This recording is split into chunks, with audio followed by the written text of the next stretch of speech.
today we're going to take a look at how to graph lines when they give us the slope and 1 point, right? So let's start with number 1. As you can see, they gave us 1 point and the slope, right? So this point tell us where to start, right? Because we know this point is gonna be in the line, and let's see, so we have 1, -1, so that means it's right here, right? So as I said before, this point tell us where to start, right? And now the slope tell us how to keep going. Remember, the number at the top means change in y, right? And remember, we said that change in y basically means how much to move up and down, right? And since it's positive, that means we're gonna have to move 3 positions up, right? So from this point, we're gonna move 3 positions up, 1, 2, and 3.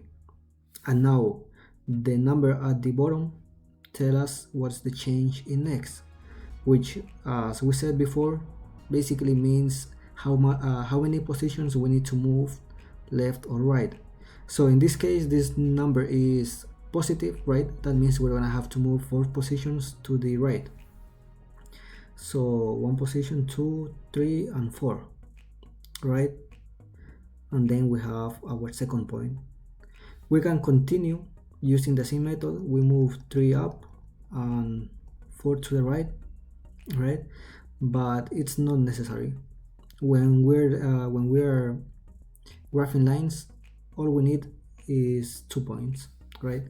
So now that we know where are the points, we can graph the line.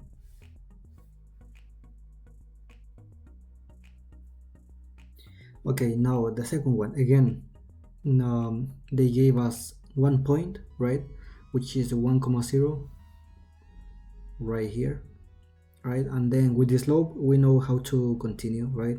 These 3 tell us to move 3 positions up, right? So we moved 3 positions up, and then the number 5 tell us to move 5 positions to the right, which is right here.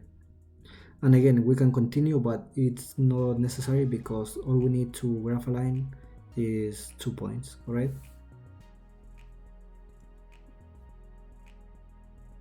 Now the third one, again, they gave us this point, which so that, let me write this.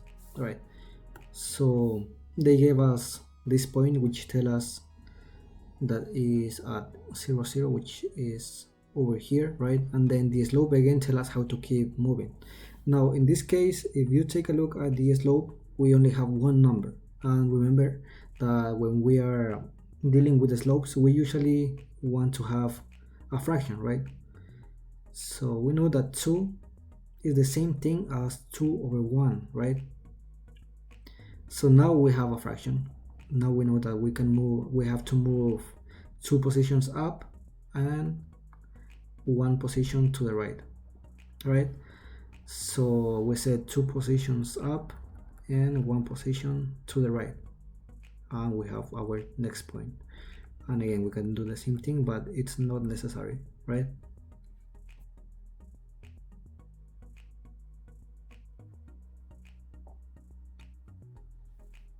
Okay, now the fourth one, again, this point tell us where we can start.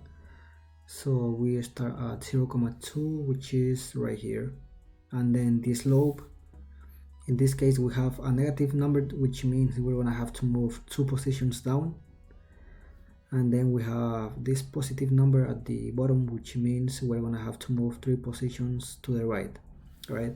So we have to move 2 positions down and then 3 positions to the right. So we have our following point, and again 2 positions down and 3 positions to the right.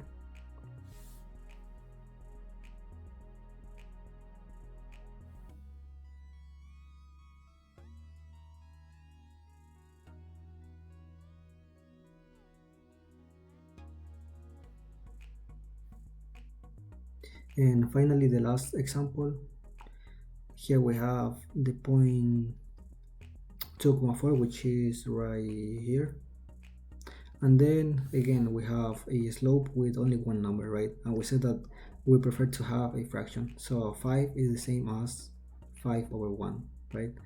So again, since 5 is positive, that means we're gonna have to move 2 positions up, and since 1 is positive, that means we're gonna have to move 1 position to the right. So from here we're gonna move 5 positions up, right? 3, 5, and then 1 position to the right. So now we have 2 points and we can draw the line.